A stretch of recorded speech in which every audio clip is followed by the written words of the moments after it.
अब students DNA की structure करने के बाद उसके साथ रिलेटेड कुछ छोटे छोटे टॉपिक्स जो हैं, ठीक है, सो उनकी अंडरस्टैंडिंग होना भी जरूरी है रेस्ट ऑफ द चैप्टर जो हमारा है उसको अंडरस्टैंड करने के लिए।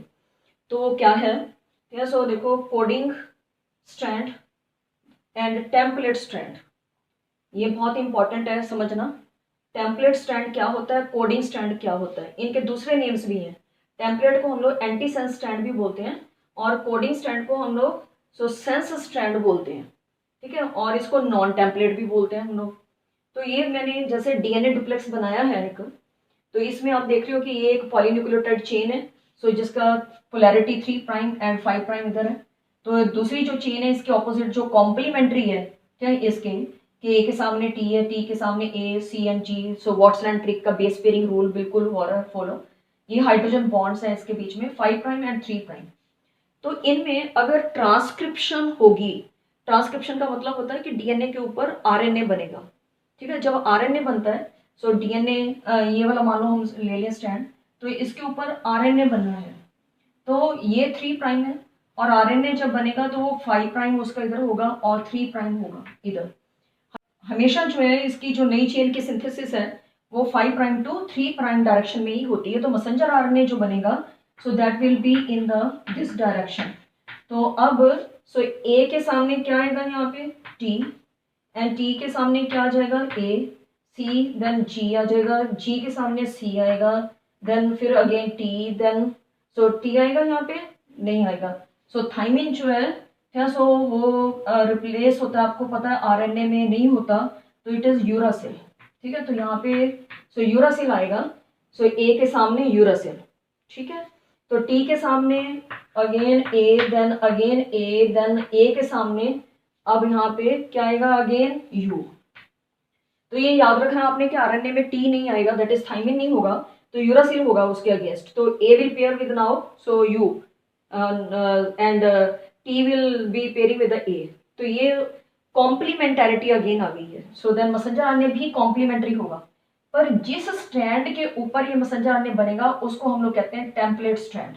तो इसका मतलब ये 3' टू 5' वाला ये वाला जो पोलैरिटी वाला है वो टेम्पलेट स्ट्रैंड है, और जो उसके ऑपोजिट स्ट्रैंड है, सो जिसमें ये आरएनए बनाने की नई कैपेबिलिटी है, तो वो 5' टू 3' वाला वो कोडिंग स्ट्रैंड है। जबकि नाम से ऐसा लगता है, कंफ्यूजन होता है कि कोडिंग मतलब ये कोड करेगा, ठीक है। तो ये ध्यान रखना आपने कि जिसको कोडिंग बोलते हैं, ठीक है, सो वो स्ट्रैंड में इंफॉर्मेशन आरएनए बनाने के लिए नहीं है, ठीक है, और जिसमें है उसको हम टेम्पलेट स्ट्रैंड बोलते हैं। तो ये डिफरेंस भी 2 मार्क्स का बड़ा इंपॉर्टेंट है, टेम्पलेट एंड कोडिंग के बीच में, ये आपकी बुक में गिवन है, तो वहां से कर लेना आप लोगों ने। तो ये डायरेक्शन इसकी याद रखना, टेम्पलेट की 3' टू 5', कोडिंग की 5' टू 3', और नया आरएनए जो बनना है वो हमेशा, या नया स्ट्रैंड जो भी बनना है वो 5' टू 3'। अब आते हैं कि अगर रेप्लीकेशन होनी है, ठीक है, रेप्लीकेशन सो अगर होनी है तो ये जो दोनों आपके डीएनए के स्ट्रैंड्स हैं, सो दे विल अनवाइंड, ठीक है। सो ये ओपन हो जाएंगे, इस तरह से खुल जाएंगे, ये बिल्कुल ओपन हो जाएंगे, अनवाइंडिंग हो जाएगी। तो जैसे मैंने अभी बताया था प्लेटोनिमिक स्ट्रक्चर के अनवाइंडिंग जब तक नहीं होती तब तक ये खुलते नहीं है। तो अब अनवाइंडिंग हो गई है, then so new strand will be formed on both of these, इन दोनों के बीच में यहाँ ऊपर नए स्ट्रैंड्स बनेंगे। तो इसका मतलब अब दोनों स्ट्रैंड्स जो है रेप्लीकेशन में टेम्पलेट है, ठीक है। अगर रेप्लीकेशन होनी है, so for replication both the strands are template, दोनों में इंफॉर्मेशन है। पर अगर ट्रांसक्रिप्शन ट्रांसलेशन होनी है तो only one of them will have the information for the synthesis of RNA and the specific type of the protein polypeptide chain. So therefore, so for transcription and translation, only one strand is template strand. You have to understand this clearly. So I think this is understood. Now there is the so ये जो unwinding so मैंने अभी दिखाई आपको, तो इसको हम लोग कहते हैं denaturation. So this is denaturation, ठीक है।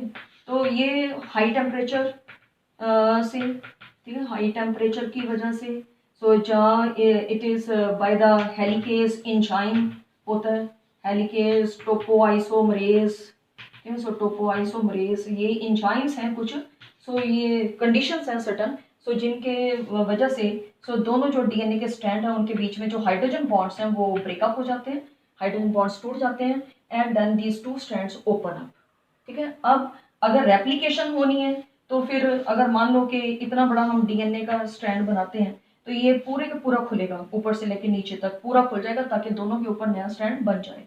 पर अगर रेप्लिकेशन हो ट्रांसक्रिप्शन होनी है, तो मतलब कोई प्रोटीन बनानी है मान लो, तो इतनी ही पोर्शन जो है सो ओनली दिस पार्ट जिसमें हमारी specific messenger RNA and protein बनाने की इंफॉर्मेशन है, सो जिसको हम जीन बोलेंगे, जिसको हम सिस्ट्रॉन बोलेंगे, if you remember so cistron, तो सिर्फ उतना ही पार्ट, पूरा डीएनए को खुलने की जरूरत नहीं है। So only this part will open up, ऐसे कॉइल्ड है, ठीक है। So in this way it is coiled like this. तो यहाँ पे हमारी जीन है ये वाली, तो देन सो ये जो यहाँ पे हाइड्रोजन बॉन्ड्स हैं सो ये खुल जाएंगे, इतना पोर्शन जो है इसका ये खुल जाएगा, एंड देन जो ट्रांसक्रिप्शन ट्रांसलेशन होनी है वो हो जाएगी। उसके बाद जितनी कॉपीज उसने मैसेंजर आरएनए की बनानी है उतनी बन जाएंगी, then again it will circulate, दोबारा से हाइड्रोजन बॉन्ड्स बन जाएंगे। तो ये जो दोबारा से हाइड्रोजन बॉन्ड्स का बनना, तो उसको कहते हैं हम लोग रीनेचुरेशन, ठीक है। सो रीनेचुरेशन। तो कभी कभी अनफेवरेबल कंडीशंस में अगर डीनेचुरेशन हो जाती है कोई हाई टेम्परेचर की वजह से, तो वो जैसे ही अनफेवरेबल कंडीशन हटेगी तो जो स्टैंड्स हैं वो दोबारा रिकॉइल कर जाएंगे, हाइड्रोजन बॉन्ड बन जाएगा, तो दैट इज रीनेचुरेशन हो जाएगी। पर रेप्लिकेशन एंड ट्रांसक्रिप्शन ट्रांसलेशन के लिए भी अनवाइंडिंग होना बहुत जरूरी है, डीनेचुरेशन होना बहुत जरूरी है। तो वो एक स्पेसिफिक पॉइंट पे होती है अगर ट्रांसक्रिप्शन होनी है, और पूरे के पूरे डुप्लेक्स में होती है अनवाइंडिंग अगर रेप्लिकेशन होनी है। तो ये हमें स्टैंड करना है, अंडरस्टैंड कि डीनेचुरेशन एंड रीनेचुरेशन जो है सो वो क्या होती है। उसके बाद फिर अब ये सिस्ट्रोन का नाम आया, तो प्रोकैरियोट्स एंड यूकैरियोट्स में थोड़ा सा देखते हैं क्या है।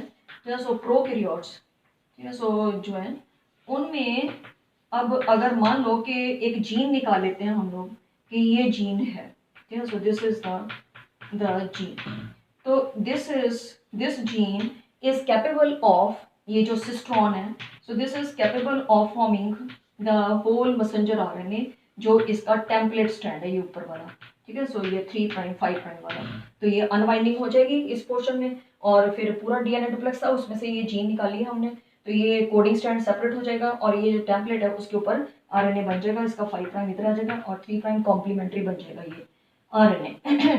तो ये क्या कहलाएगा, ट्रांसक्रिप्शन, ठीक है। So this is called as transcription, right. And कई बार ऐसे भी होता है कि भी कोई एक काम के लिए 2-3 जीन्स होती हैं इकट्ठी, तो वो 2-3 जीन्स इकट्ठी हैं इसमें, तो वो इकट्ठा मैसेंजर आरएनए बनाएंगे। तो एनीवे फिर उसके बाद ट्रांसलेशन हो जाएगी, एंड ट्रांसलेशन में ये जो इंफॉर्मेशन आरएनए में है तो वो प्रोटीन बनाने में यूज हो जाएगी। तो ये अमीनो एसिड्स आएंगे, जुड़ते चले जाएंगे according to the information contained in the messenger RNA, तो ये पॉलीपेप्टाइड चेन बन जाएगी, so which is called as protein. So this is all, and this polypeptide chain will be specific in number of amino acids, type of amino acids and sequence of amino acids. तो out of 20 जो proteins बनाने के लिए amino acids होते हैं उनमें से कौन कौन सा अमीनो एसिड आएगा वो आरएनए बताएगा, और आरएनए को किसने बताया, टेम्पलेट ने। तो इन्फॉर्मेशन फ्लो की है टेम्पलेट से आरएनए में, आरएनए से पॉलीपेप्टाइड चेन में, तो ये खास किस्म की एक पॉलीपेप्टाइड चेन बन जाएगी। तो ये है प्रोकैरियोट्स में, बट यूकैरियोट्स में क्या है अब, सो उसमें यही जो जीन है उसमें अब अगर मैं बनाऊं ये इस तरह से, सो पोर्शन, तो ये एक हमारी जो जीन है सो इट इज सिस्ट्रॉन, तो उसमें कुछ coding and non coding regions हैं। तो ये हमारा सो एक्सोन बोलते हैं इसको, एक्सोन, मैं नंबरिंग कर देती हूँ उसको 1। उसके बाद so this is another exon, it is 2, then this is another axon, it is 3, ठीक है। तो what are these, ये in between क्या है, so these are introns, इसको बोलते हैं intron 1 and this is intron 2, intron 2।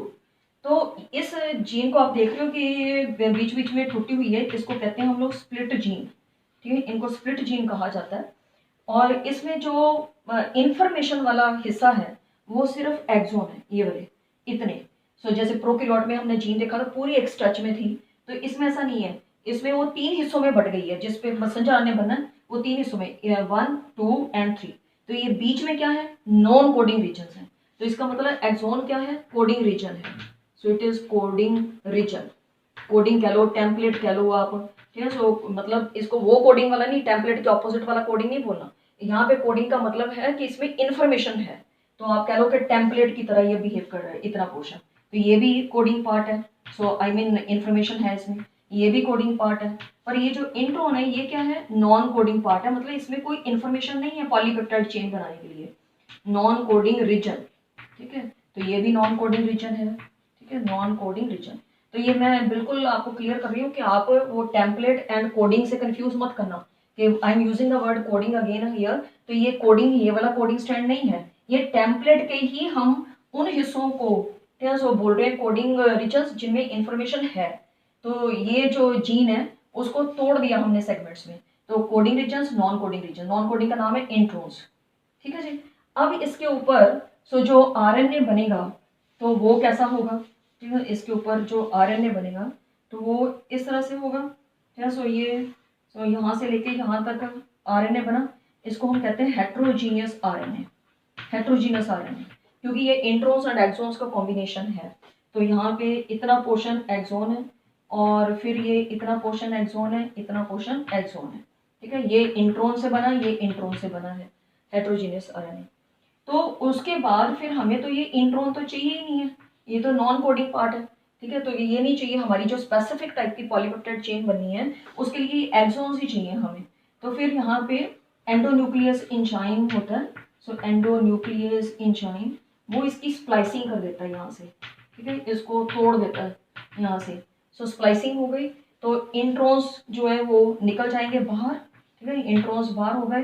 सो ये सेगमेंट्स जो है इंट्रोन्स के बाहर हो गए, तो एक्सोन्स जो है अब सो आ गए। तो ये इतना पोर्शन अब हमारा बन गया। So this is exon, exon, exon, exon 1, exon 2, exon 3, and this is now messenger RNA processed, ठीक है। इसको हम कह देते हैं processed messenger RNA, processed messenger RNA, मतलब मैसेंजर आरएनए बन गया। ये हेट्रोजीनियस बोला था इसको, HN हेट्रोजीनियस, और ये आ गया मैसेंजर आरएनए। तो ये अब हम हमारा वो आरएनए है जो हमें चाहिए पॉलीपेप्टाइड खास बनाने के लिए, इंट्रोस नहीं चाहिए थे। तो ये जो जुड़े हैं अब वो दूसरे एंजाइम की वजह से जुड़े हैं, और वो है डीएनए लाइगेज, जिसने अलग अलग किया वो एंडोन्यूक्लियस, जिसने जोड़ा वो डीएनए लाइगेज, लाइगेज वो एंजाइम होता है जो जोड़ता है। तो अब इसके ऊपर पॉलीपेप्टाइड चेन ट्रांसलेशन से बन जाएगी। सो this is the condition in the prokaryotes and eukaryotes. तो यूकैरियोट्स में स्प्लिट जीन होती है, मतलब थोड़ा कॉम्प्लिकेटेड है, ठीक है। तो स्प्लिट जीन्स होती हैं और प्रोकैरियोट्स में स्प्लिट जीन्स नहीं होती हैं, एक ही पूरी जीन होती है, उस पर सीधा ही मैसेंजर आरएनए बन जाता है। पर यहाँ पे एक्सोन एंड इंट्रोन का चक्कर है। तो ये हो गया हमारा। और एक चीज़ और बता दूं आपको कि ये जो इंट्रोन्स हैं, तो इनमें एक खास डीएनए पार्ट है जो उसको हम लोग कहते हैं रेपिटेटिव डीएनए, ठीक है। सो रेपिटेटिव डीएनए, इसका क्या मतलब है रेपिटेटिव डीएनए का? कोई अगर एक पर्टिकुलर सीक्वेंस सपोज मैं लूँ ATC सपोज, ठीक है, मान लो ये इतनी सीक्वेंस, तो this will be repeated many times, ठीक है, इन दिस पोर्शन, ठीक है। सो ATC ATC ATC इस तरह से वो रिपीट होती चली जाएगी, तो that is called as repetitive DNA. तो ये हमारे लिए कोई वेस्ट मटेरियल नहीं है, ठीक है। So this is very important for us, क्योंकि ये जो रेपिटेटिव डीएनए है ये बहुत थोड़ा पोर्शन बनाता है पूरे जीनोम में हमारे, but it is helpful in recognizing a person from the other person। मतलब हमारी जो इसी चैप्टर में हम डीएनए फिंगरप्रिंटिंग करेंगे तो वो इसी के ऊपर बेस्ड होगी। सो this is the only DNA which is different in each individual, same species के ह्यूमन बीइंग्स में सेम स्पीशीज के जो इंडिविजुअल्स हैं उनमें ये डीएनए जो है डिफरेंट है, सो हर एक इंडिविजुअल में। And this helps to identify one individual from the other individual. कोई भी डिस्प्यूट है, पेरेंटल डिस्प्यूट है, कोई बच्चों का डिस्प्यूट है, कोई क्राइम हो गया है, तो उसमें किसी भी इंडिविजुअल को आइडेंटिफाई करना है तो ये रेपिटेटिव डीएनए जो है हेल्प करता है। मोस्ट ऑफ द टाइम इसकी जो पोजीशन है वो फिक्स होती है, ठीक है। सो कि भी कहाँ पे इसने होना है, हर क्रोमोसोम के ऊपर इसकी पोजीशन जो है वो फिक्स है। पर समटाइम्स, बहुत रेयरली, कि ये अपनी पोजीशन चेंज कर लेता है, ठीक है, with in the same chromosome, एक जगह से दूसरी जगह पे ये जंप कर जाता है। तो इसलिए फिर जब ये ऐसे अपनी पोजीशन को चेंज करता है तो हम लोग इसको बोलते हैं जंपिंग जीन, ठीक है। So it is called as jumping gene, ठीक है। और इसका एक और नाम है ट्रांसपोजन, ठीक है। सो ट्रांसपोजन्स, ठीक है, ट्रांसपोजन्स। सो ट्रांसपोजन्स बोलेंगे या जंपिंग जीन्स बोलेंगे। Most of the time it is fixed in position, but sometimes it jumps from the one location to other, so within the same chromosome or from the one chromosome to other, so then it is called as the transposon or jumping gene. So so you will have the functions of the DNA. तो वो तो आपको कर सकते हैं book में से, बड़ी आसान है कि ये जेनेटिक इसमें इंफॉर्मेशन है, कोडेड इंफॉर्मेशन है डीएनए में, ठीक है। सो और ये मेटाबॉलिज्म को कंट्रोल करता है, ये हमारे जो कैरेक्टरिस्टिक्स हैं उनको वन जनरेशन से अदर जनरेशन में लेके जाता है। तो इस तरह के ये सारे फंक्शंस जो हैं डीएनए के कर लेने हैं। तो with this we finish the topic structure of DNA. Please subscribe my channel and like and share the video. Thank you so much.